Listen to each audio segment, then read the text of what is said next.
नमस्ते दोस्तों, आप लोगों की तरफ से बहुत से सवाल आए हैं खाद्य तेलों से जुड़े हुए, मतलब जो हम रोजमर्रा के खाने में जो तेल यूज करते हैं उससे जुड़े हुए।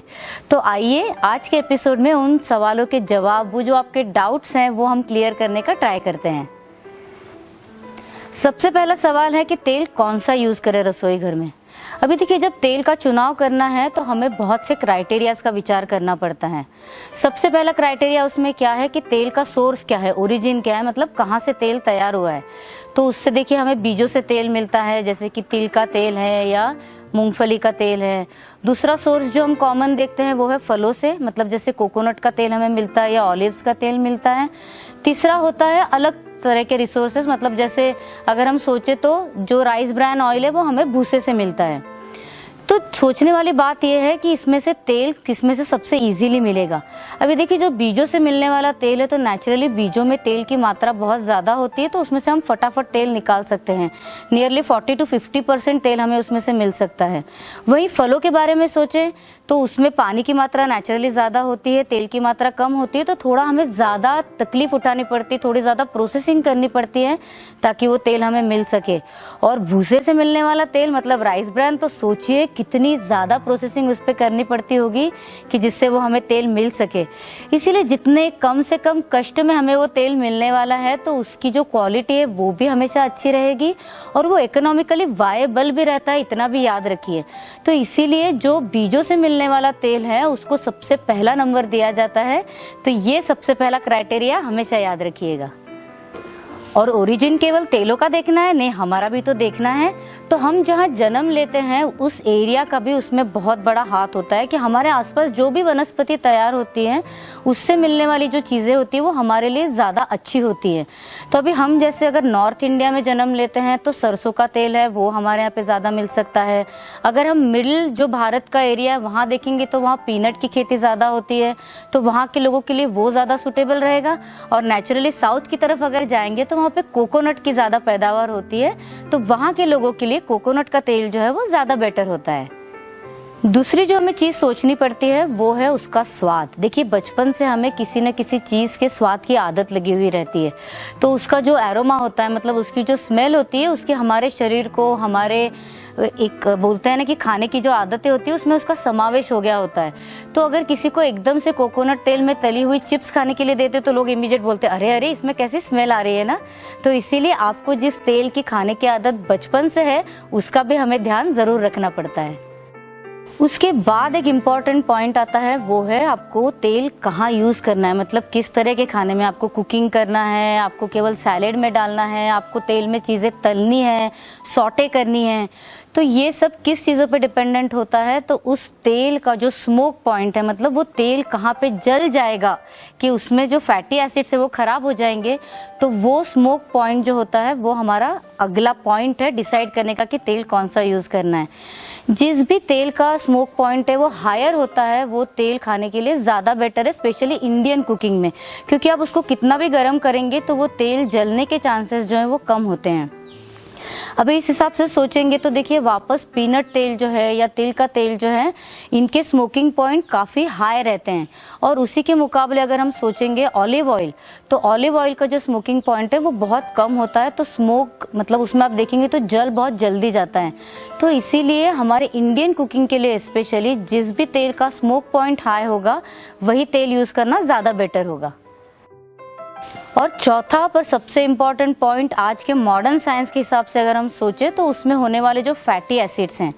अभी देखिए, उसमें सैचुरेटेड फैटी एसिड्स होते हैं, मोनो अनसैचुरेटेड फैटी एसिड्स होते हैं, पॉली अनसैचुरेटेड फैटी एसिड्स होते हैं।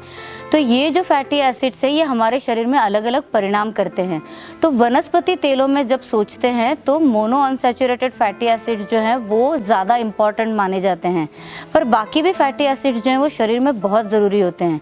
तो इन सब तेलों के अगर रेशियोज देखेंगे हम कि अलग अलग प्रकार के फैटी एसिड्स किसमें किस प्रकार हैं, तो हमें समझ में आएगा कि तिल का तेल जो है और पीनट का जो तेल है उसमें ये जो रेशियो है इन सब फैटी एसिड्स की ये ज़्यादा स्टेबल है, मतलब किसी में भी बहुत ज़्यादा कमी या बहुत ज़्यादा होना ऐसा नहीं है, प्रॉपरली प्रोपोर्शनेट हमें रेशियो इनमें मिलता है।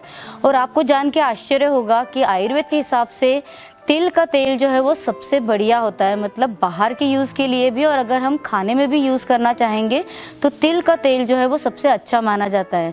तो इसीलिए अगर हम वापस फैटी एसिड्स के तौर पे भी अगर सोचेंगे तो तिल का तेल है या पीनट का तेल है, ये तेल हमारे यूज़ में लाना ज़्यादा बेटर होता है।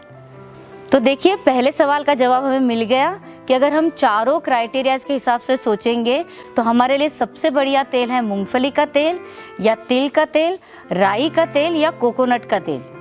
तो इन चारों में से जो भी तेल आपके एरिया में सबसे ज़्यादा चलता हो वो तेल आप यूज़ कर सकते हैं।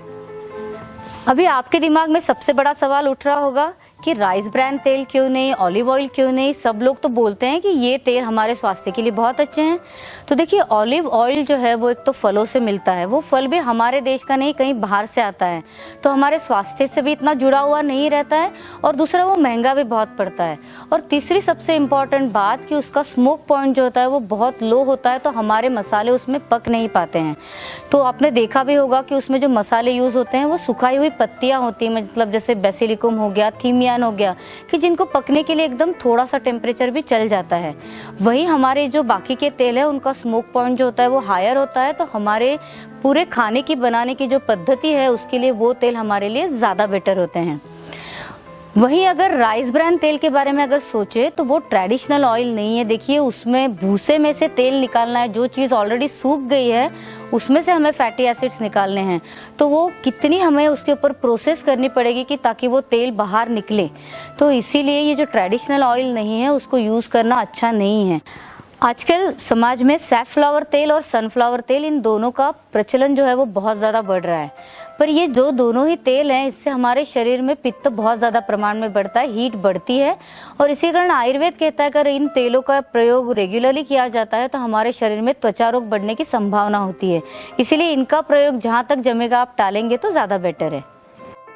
नेक्स्ट सवाल है कि रिफाइंड ऑयल यूज़ करें या अनरिफाइंड ऑयल।